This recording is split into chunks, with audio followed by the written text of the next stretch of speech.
Du har i dag snakket noget om infographics.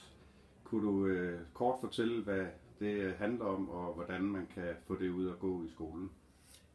Jeg tror, hvis vi skal have det ud at gå i skolen, så skal dansklærerne og matematiklærerne begynde at tale sammen.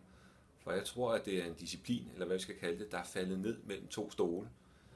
Selve talbehandlingsarbejdet, det vil dansklærerne ikke røre ved en ildtang, og selve det at sprogliggøre og tale om og forholde sig kritisk til tallene, det vil matematiklærerne ikke røre ved en ildtang. Og nu er jeg grov mod begge faggrupper, havde han sagt.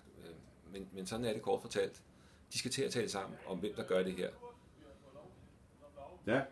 Har du oplevet nogle gode eksempler, eller kunne du forestille dig nogle gode områder, hvor de kunne starte samarbejdet på? Ja, altså, jeg har ikke selv oplevet de gode eksempler. Jo, jeg ved, de er der. Det ser vi hvert år i Nyhedsugen, som Avisen i Undervisning arrangerer. Der får vi nogle konkurrenceaviser ind, hvor elever selv har været ude og lave undersøgelser og omsat det til en eller anden form for grafik. Typisk er det bare et lavkage, eller et cirkeldiagram eller et søjlediagram. Det er sådan set fint nok. Og så har de så lavet journalistik på den baggrund. Så jo, der er rigtig gode eksempler faktisk derude.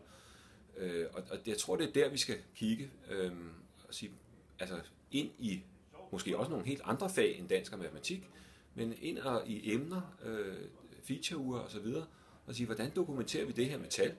Vi kan også dokumentere det i billeder, vi kan dokumentere det på alle mulige måder, men hvordan bruger vi tal til at dokumentere og formidle vores dokumentation? Så du tænker faktisk, at det arbejde, eleverne allerede laver, og den verden, de har kendskab til, det kan gå ind og blive et ret godt aktiv? Det tror jeg. Og eleverne kan tændes ved, at man tør også at gå ud og lave meningsmålinger på skolen. Altså er du tilfreds med kantineforholdene? Er der rent nok på WC'erne? Og så videre. Det skal man også ture. Altså give dem nogle lunser og give dem en stemme.